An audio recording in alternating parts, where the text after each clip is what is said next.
হারাম করে দিলাম, আমার এ তাকবীর তা হারাম। শুধু আপনার জাত আমার সেজদার কাছে আপনি, আর আপনার ওখান থেকে 2.5 হাত পিছনে আমি, বাস। এর বাইরে গোটা দুনিয়া বলতে যা আছে সব দুনিয়াকে হারাম করে দিয়ে আপনার সামনে এসে দাঁড়িয়েছি। আল্লাহ রসুল সাল্লাল্লাহু আলাইহি ওয়াসাল্লাম বলতেন, ওই নিয়তে তুমি ধরাও, আর যখন সেজদা করবে জেনে রেখে দাও আল্লাহর রহমতের 2 পায়ের মাঝখানে তুমি সেজদা করছো। তোমার আল্লাহ ওই সময় তোমার কত কাছে, তোমার দিলকে বোঝাও ভালো করে। এই তাকবীর তা হারামের। এ আল্লাহ, বাচ্চাটাকে শাশুড়ির কোলে দিয়ে এসছি, ওর খেয়াল আমার অন্তরে নেই, বার করে দিয়েছি। এখন শাশুড়ি বুঝবে আর বাচ্চা বুঝবে, ও আমার দিল ওতে আর নেই।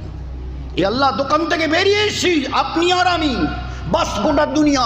এই সময় আমার 10 লাখ টাকা পানেওয়ালা যে পায়, আমার কাছে ঋণ আছে, তার এসে যদি বলে ভাই আমি